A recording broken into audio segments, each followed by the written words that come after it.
Hello मित्रांनो, आज आपण बघणार आहोत. आज जो पेपर झालेला आहे दिनांक 1/3/2025 रोजी, जो आपला इंग्लिश मीडियमच्या मुलांचा जो पेपर झालेला आहे 2025, याचं सोल्युशन तुम्हाला या व्हिडिओमध्ये मिळणार आहे.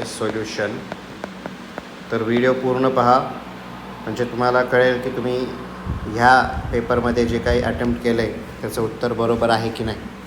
ओके, आणि हा व्हिडिओ तुमच्या मित्रांसोबत शेअर करा आणि चॅनलला सबस्क्राईब करा जर तुम्हाला असेच डिटेल सोल्युशन्स हवे असतील बाकीच्या सब्जेक्ट्सची. ओके, तर आता आपण व्हिडिओला सुरुवात करूया. बघा, सेक्शन 1मध्ये काय आहे, लँग्वेज स्टडीमध्ये मी बघा डू ॲज डायरेक्टेड दिलेलं आहे. पिक आउट द इन्फिनिटिव्ह, तर इन्फिनिटिव्हचा आन्सर असणार आहे टू गो. नेक्स्ट वन आहे identify the type of sentence. Get out and wait in the yard. Get out and wait in the yard म्हणजे हे आपल्याला एक प्रकारचं कमांड भासतं आहे या सेंटेन्समधनं. कमांड किंवा एक ऑर्डर दिल्याप्रमाणे हा सेंटेन्स वाटतो आहे, त्यामुळे आपण इम्परेटिव्ह सेंटेन्स ह्याचा आन्सर असणार आहे. थर्ड वन आहे arrange the following words in alphabetical order. तर अल्फाबेटिकल ऑर्डरमध्ये बघा, फर्स्ट जो वर्ड आहे तो आहे इनडिस्प्युटेबल. नेक्स्ट वर्ड आहे इनइक्वॅलिटी, आणि त्यानंतर येईल इंटरॅक्शन्स, आणि मग येईल आपलं इन्व्हेन्शन्स. मग complete the word chain of nouns. तर पोडियम, एमपासून आपण काय लिहू शकतो, मँगो नाऊन आहे. ऑरेंज, मग ईपासनं एलिफंट लिहिलेलं आहे, टीपासून टायगर. तर असे तुम्ही कुठलेही लिहू शकता नाउन्स, फक्त ते एमपासून चालू झालं पाहिजे आणि मग त्याच्या लास्ट लेटरपासून नेक्स्ट लेटर आपला चालू झाला पाहिजे आणि तो नाऊन असला पाहिजे. Punctuate the following sentence. Can you cook, तर सी कॅपिटल लिहायचं आणि क्वेश्चन मार्क द्यायला विसरायचं नाही. क्वेश्चन मार्क दिलंच असेल तुम्ही. नेक्स्ट वन, डू ॲज डायरेक्टेडमध्ये I am doing my bit हे सेंटेन्स आहे, आणि ह्याला आपल्याला पास्ट परफेक्ट कंटिन्युअस टेन्समध्ये कन्वर्ट करायचं. तर पास्ट असल्यामुळं पास्ट परफेक्ट असलं की आपण हॅड बीन लावणार, आणि डूचं काय होणार, डुईंगचं डुईंगच राहणार. माय बीट हे असणार त्याचं correct answer. Make a word register बँकशी रिलेटेड 4 वर्ड्स लिहिलेले. Deposit, saving, account, transaction. तुम्ही लिहू शकता मनी, अजून savings account, fixed deposits, recurring deposits, असं तुम्ही लिहू शकता वेगवेगळे words. Okay. The king executed the bearded man's brother. The bearded man's brother was executed by the king.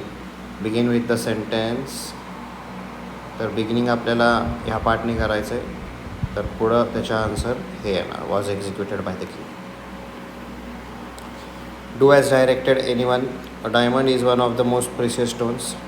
Very few stones are as precious as diamonds. Diamond is more precious than most other stones. हे असणार आहेत answers. Make 2 sentence by using your word as noun and as verb. तर नाऊनमध्ये काय लिहिणार, his approach to solving problem is very logical. आणि वर्बमध्ये आपण काय लिहिणार, we need to approach the manager for approach. बघा, अप्रोच. तर विदाऊट चेंजिंग फॉर्म चेंज न करता आपण इथं लिहिलेलं आहे. Match the following. Machu Picchu येतं पेरूमध्ये, Sydney Australia, Yellowstone national park US मध्येच येतं, व्हिएना ऑस्ट्रियामध्ये येतं. तर हे आहे करेक्ट आन्सर्स. बघा, मॅच द फॉलोइंगचं करेक्ट आन्सर. नेक्स्ट वन आहे dangers to world heritage sites. पॅसेजमधनं बघून लिहायचं आहे. पॅसेजमध्ये हे होते ते मला इथं लिहून दाखवलेलं आहे. ह्याच्यातले ॲडजेक्टिव्स काय आहेत, तर नॅचरल आणि हेवी. वर्ब्स काय आहेत, तर ॲलोकेट आणि protect. Next one, do as डायरेक्टेडमध्ये आपल्याला विचारलं होतं pick out the subordinate clause and name it. म्हणजे सबऑर्डिनेट क्लॉजचं टाईप सांगायचं आपल्याला. तर हे असणार आहे मेन क्लॉज. मग त्याच्या पुढचं डॅटपासून जे काय असेल ते सबऑर्डिनेट क्लॉज, आणि टाईप त्याचं काय आहे, there are 890 world heritage sites that are allocated in 148 countries. How many are there, 890. त्यामुळे आपल्याला इथं आन्सर असणार आहे adverb clause. World heritage sites are in danger. Frame a verbal question. तर वर्बल क्वेश्चन तुम्हाला इथं दिसत असेल, why are world heritage sites in danger. Personal response आहे, पर्सनल रिस्पॉन्स तुम्ही लिहिला असेल. नेक्स्ट पॅसेजमध्ये बघा काय दिलं आहे, names of people given credit. तर ह्याचं आन्सर इथंच खालीच आहे, तेच फक्त आपण इथं कॉपी करून लिहिलेलं आहे. Okay, next one. मग पॅसेज नाही दाखवलं, पॅसेजचं क्वेश्चन्स आहे. ग्लोबल पीसचे सेंटर्स काय आहेत? इंडिया आणि नॉर्वे. स्पीकर रिप्रेझेंट कोणाला करतो आहे? Sound of silence, cry of innocence आणि अजून एक आहे, तर त्यातले 2 तुम्हाला लिहायचे कुठले पण. अँटोनिम्स लिहायचे म्हणजे ऑपोजिट्स, फक्त प्रिफिक्स ॲड करायचे, डिसऑनर आणि unbroken. 1 word from passage. Person who works for social change activist पॅसेजमध्ये आहे. पर्सन हू सॅक्रिफाईस, तर मार्टीर. याचा आन्सर इथं पण दिलेला आहे बघा, मार्टीर्स हे पॅसेजमधलंच सेंटेन्स आहे. हा जो सेंटेन्स आहे तो पॅसेजमधलाच आहे, तर इथं पण तुम्हाला आन्सर भेटला असतं. डिटरमायनर. स्पीक एनी 2 डिटरमायनर्स, तर दिस आणि ऑल आणि सच. सच आणि दिस लिहू शकता तुम्ही, ऑल आणि सच लिहू शकता, किंवा दिस आणि ऑल लिहू शकता. Rewrite the sentence by using not only but also. तर I have not only held their injured bodies but also felt their broken spirits, असा याचा आन्सर असणार आहे. Personal response. नेक्स्टमध्ये बघा, ट्रू फॉल्स, ट्रू फॉल्स. तर ह्याचा आन्सर जे आहे, ह्याचं पॅसेजमध्ये असं स्पेसिफिकली दिलं नाही की समोरच आहे का दुसरं काही सीझन, त्यामुळे ह्याचा आन्सर ट्रू पण असू शकतो, फॉल्स पण असू शकतो. मला वाटतं ह्याचं तुम्हाला हाफ मार्क मिळून जातील. नेक्स्ट वनमध्ये हे पॅसेज आहे. What are the efforts taken by father and the holy man to reduce the pain of the mother. तर ह्याचा आन्सर पॅसेजमधनं भेटेल तुम्हाला. ग्रॅमर आपण बघूया. Find out the example of antithesis. तर अँटिथेसिसचं एक्झाम्पल हे, my father septic rational is trying every curse and blessing powder mixture. तर ह्याच्यात बघा, कर्स आणि ब्लेसिंग हे दोन्ही ऑपोजिट मिनिंग्स आहेत, आणि हब अँड हायब्रिड हे पण ऑपोजिट्स आहेत, अँटिथेसिस. बरोबर. Appreciation of the poem. बघा, टॉपिक दिलेलं आहे, रायटरचं नाव दिलेलं आहे, इथं ते येणार. रायमिंग स्कीम ह्याचं तुम्ही बघू शकता काय, high, free, fragments, walls, truth, perfection, way, habit. तर इथं रायमिंग वर्ड्स नाहीच आहे, म्हणजे हे फ्री वर्स असेल. याचा आन्सर असणार आहे फ्री वर्समध्ये लिहिलेलं आहे. आणि next one, figure of speech तुम्ही लिहू शकता, सेंट्रल आयडिया थीम आपल्याला पोयम वाचून कळतं.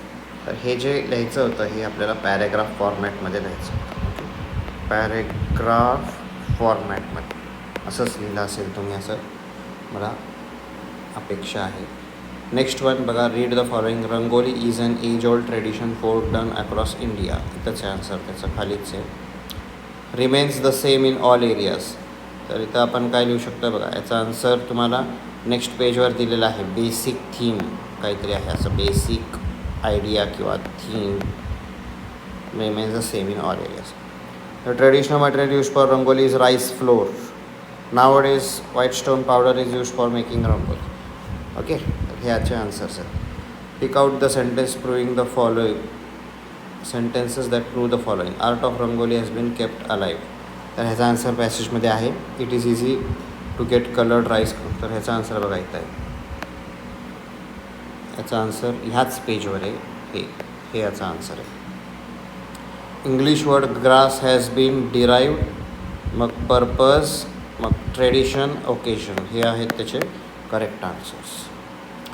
मग डू ॲज डायरेक्टेडमुळे बघा काय लिहिलं आहे. Rewrite the sentence beginning with दो.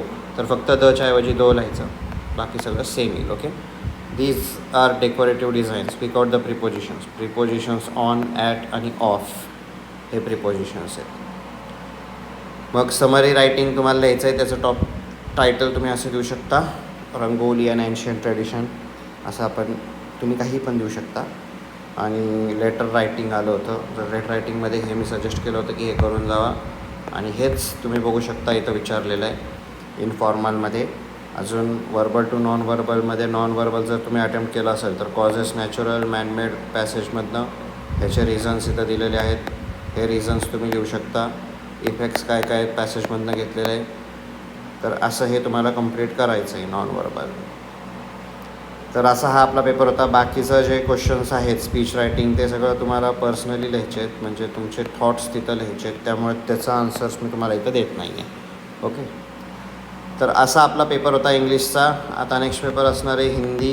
त्याचं पण सोल्युशन तुम्हाला भेटेल याच चॅनलवरती. सगळ्या पेपर्सचे सोल्युशन्स भेटतील, म्हणून या चॅनलला तुम्ही सबस्क्राईब करा. सबस्क्राईब करून या व्हिडिओला तुमच्या सगळ्या मित्रांसोबत शेअर करा, म्हणजे त्यांनाही एक आयडिया येईल की त्यांनी कसं